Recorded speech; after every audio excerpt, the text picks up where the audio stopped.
Selamat pagi Bapak Ibu sekalian. Pada hari ini saya akan mencoba menampilkan proyek yang saya angkat di mana untuk melengkapi sebagai rencana tindak lanjut saya di pelatihan PKG PJOK 2024. Bapak Ibu sekalian, pada modul proyek saya ini saya mengangkat tema tentang permainan tradisional, di mana seperti yang kita ketahui kita berbudaya Indonesia yang mengangkat permainan-permainan tradisional ini perlu kita tanamkan bagi peserta didik kita supaya mereka lebih mencintai akan budaya kita.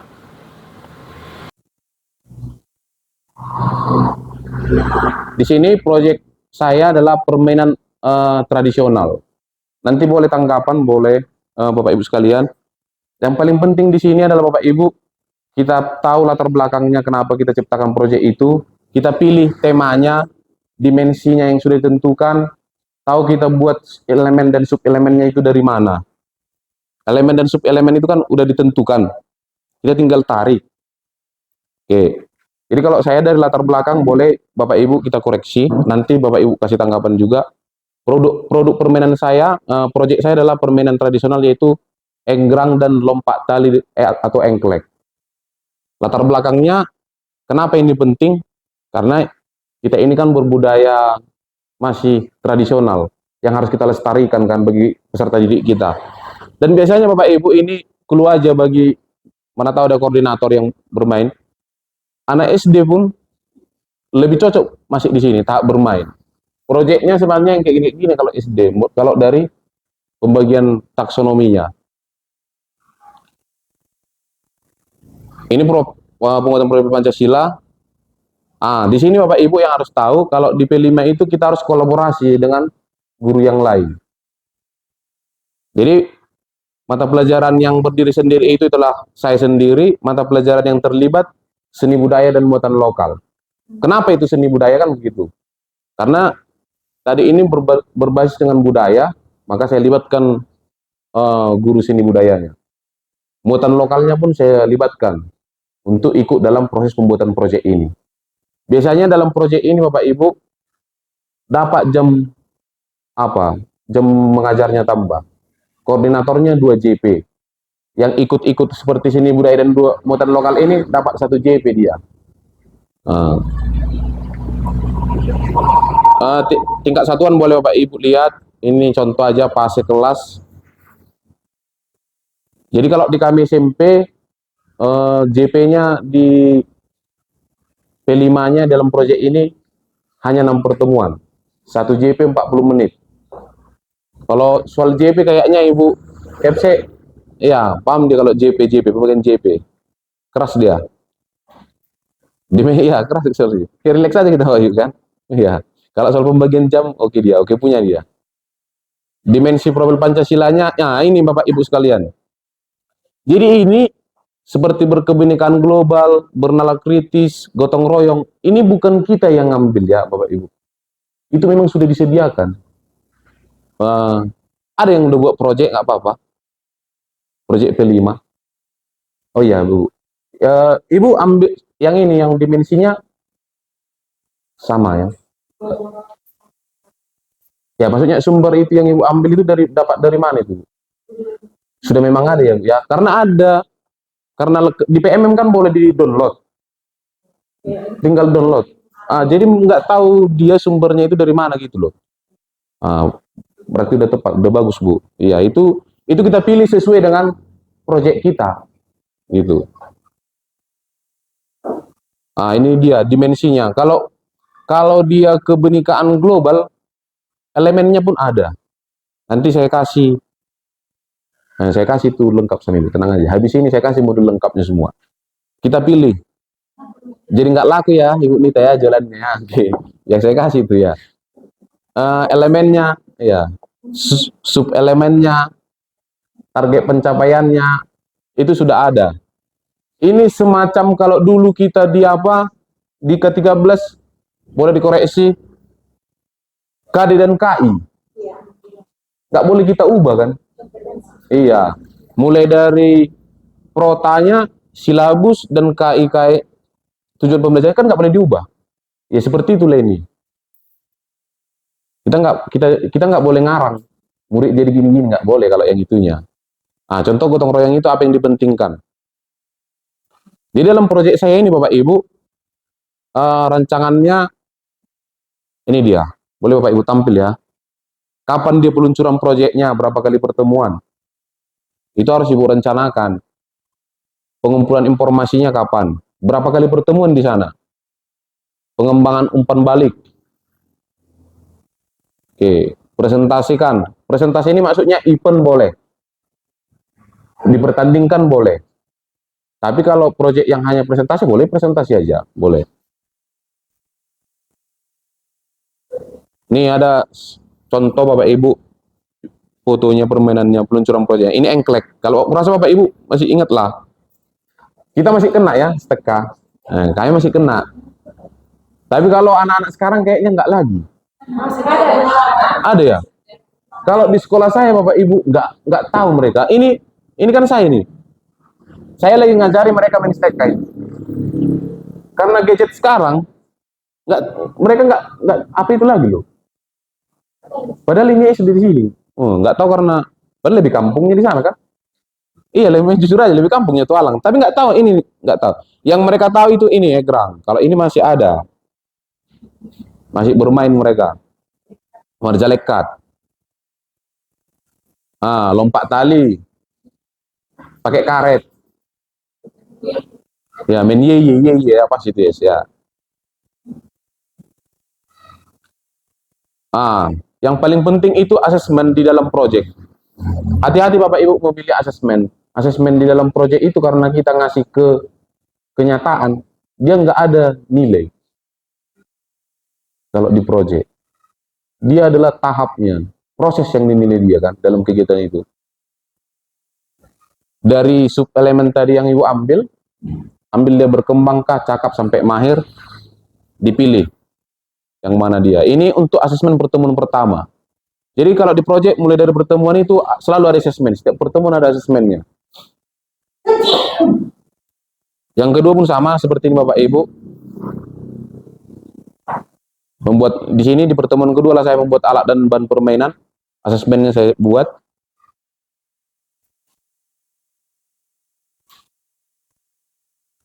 Oke, ini asesmen pertemuan. Kalau ada yang perlu ditanggapi boleh Bapak Ibu kasih apa? Umpan balik boleh juga. Ini observasi permainan, ada dia observasi per kelompok. Jadi nanti dalam proyek itu kita kasih juga dia per kelompok mengobservasi perlakuan dari temannya. Oke, silakan Bu. Yang mana Bu? Contohnya ini kan perlakuan di SMP, iya.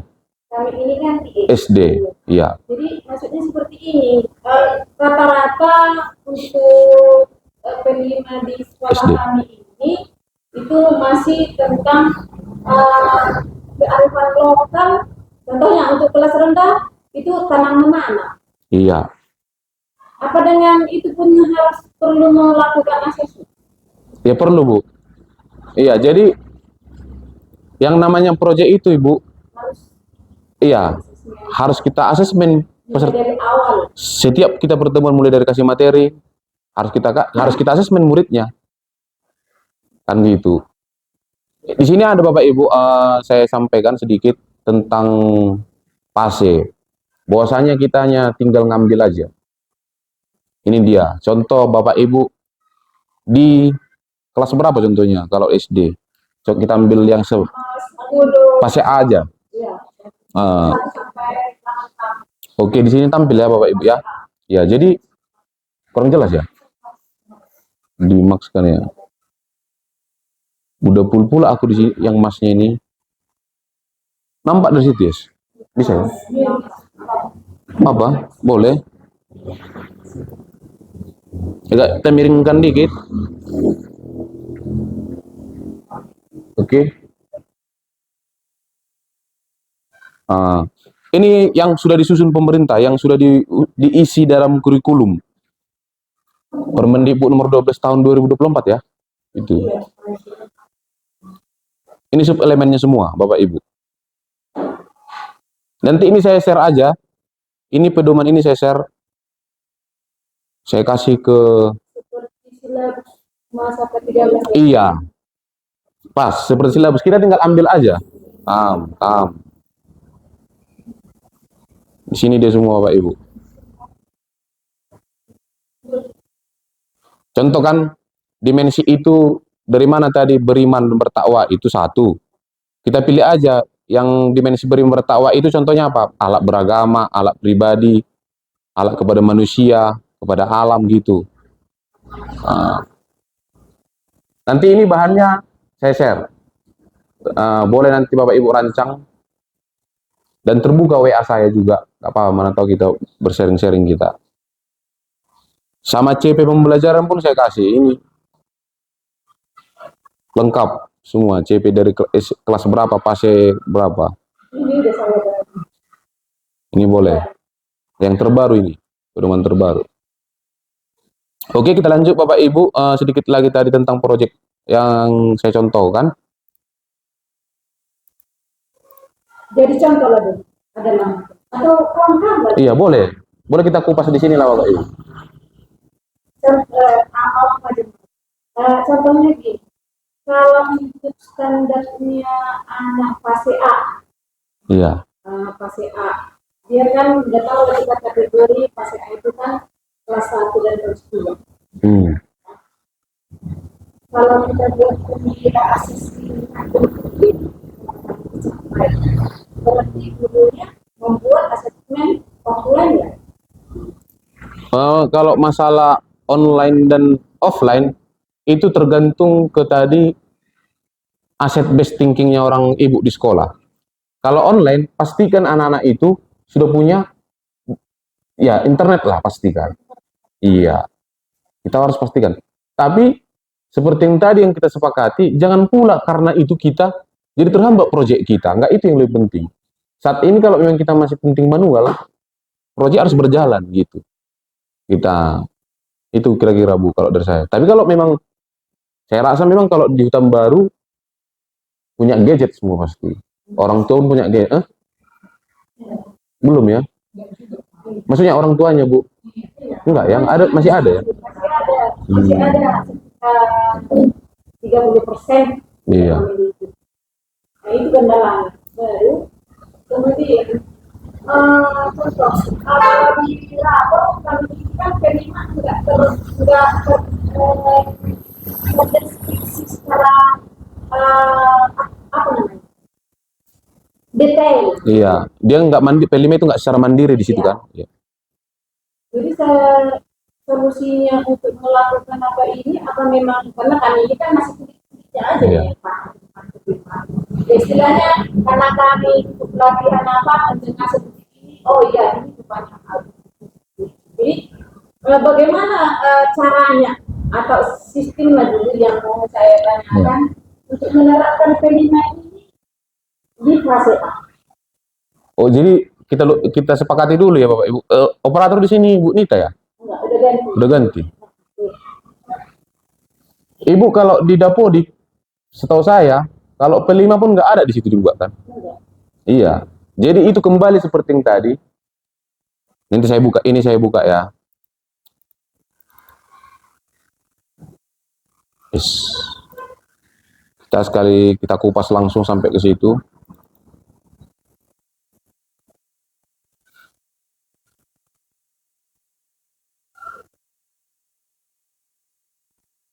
Di jam SD.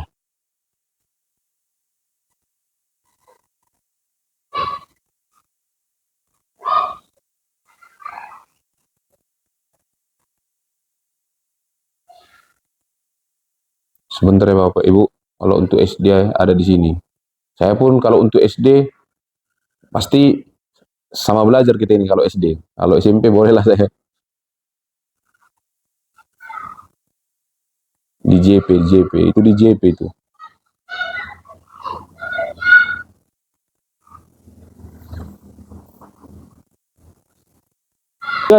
Dari 2 jam dia intrakurikulernya, 1 jam dia kokurikuler. bahwasanya masuknya dari kurikulum Merdeka ini adalah kita harus ikut di dalam proyek. Setiap bidang studi ini sambil saya nanti sebentar ya, sambil saya kasih bahwasanya inilah dasarnya kita gitu.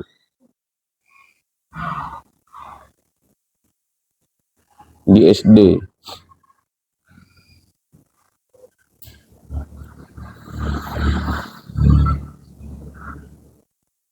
Nah, ini kelas 1 SD. Ya kan?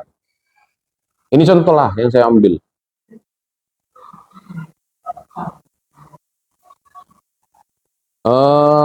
Kelas 1 SD berarti pas siapa itu? A ya? Saya dapat. Ini kan Saya dapat kalau P5 itu tidak harus menghasilkan suatu hasil atau produk. Gitu kan?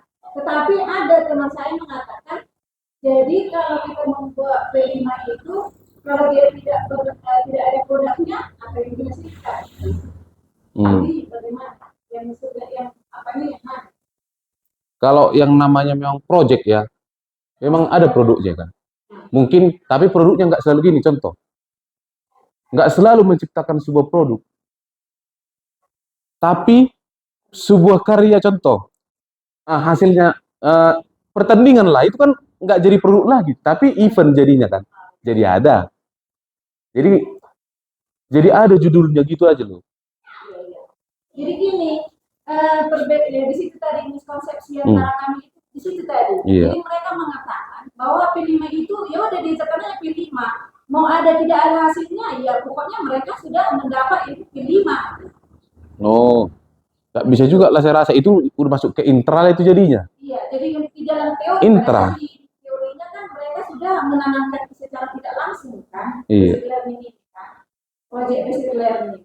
Nah, jadi berarti berarti intinya mau dia berbentuk bisa digelar, dipamer atau tidak dipamer pun yang penting dia ada hasil. Contoh lagi kan Bu, tadi kita masih ingat proyek saya adalah permainan tradisional ya.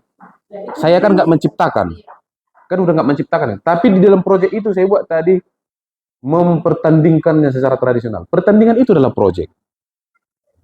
Jadi nggak, contoh Ibu Nita tadi proyek menanam ya. Kebetulan aja hasilnya tumbuh, kelihatan kan gitu. Jadi bagi proyek-proyek yang lain, contoh, kalau membaca Al-Quran, sama pas. Proyeknya nggak mungkin lagi, karena Al-Quran sudah ada dari dulu ya kan Bu. Iya, ibaratnya sebuah sistem gimana, atau gimana dibuat kegiatan membaca Al-Quran ini. Tapi kalau hanya membaca Al-Quran aja buat, itu kan di pelajaran agama itu masalahnya. Gimana lah, memberi apa Bu? Pengalaman secara nyata. Berarti kita Kemana Bu? Hasilnya, istilahnya baik tidaknya hasil itu nggak jadi masalah. Contoh kan, Ibu Nina tadi kelas 1. Iya Bu. Iya. Itu sudah. Jadi kalau untuk menjawab itu kita harus berangkat dari awal yang tadi Bu. Ibu dalam sekarang pembelajaran Kumar harus melakukan diagnostik. Kan? Diagnostik contoh yang paling sederhana yang saya lakukan tadi adalah menanyakan gimana karakter Ibu melalui dari sebuah benda. Itu contoh paling sederhana itu. Contoh di kelas Ibu nggak tertarik di dalam tanaman. Contoh ini ya. Kan udah lebih susah Ibu membuat proyek itu nanti. Atau di kelas Ibu nggak tertarik di dalam membuat apa? Mengelola sampah. Dia lebih tertariknya ke proyek yang lain. Kita harus berangkat dari diagnostik awal kita. Pun begitu di pembelajaran.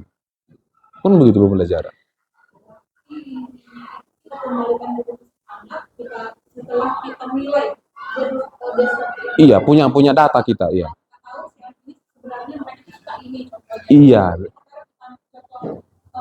Proyeknya, tentukan temanya, melakukannya. Iya. Kita harus. Saya dulu agak Kristen. Iya. Nah, seperti yang Bapak jelaskan tadi, untuk P5 itu tidak harus benda. Tidak harus. Iya.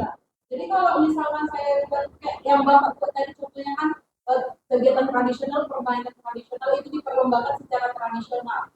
Kalau misalkan saya ambil kegiatan kerohanian, seperti itu tidak menjadi masalah. Ibu mapel ya?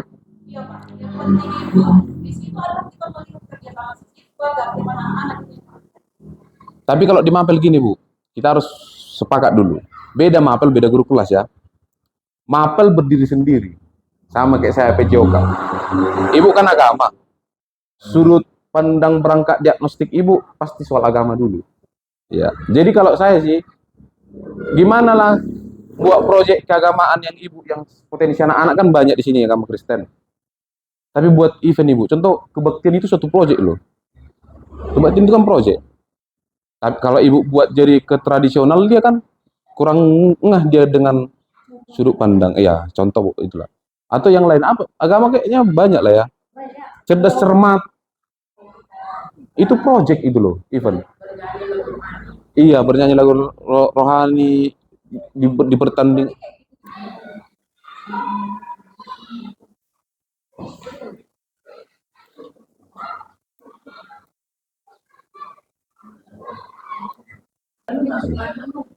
Oke, baik. Terima kasih Bapak Ibu atas kesempatannya. Hari ini kita belajar tentang project, sudah selesai. Terima kasih atas atensinya. Kita boleh tepuk tangan bersama-sama Bapak Ibu. Oke, sekian.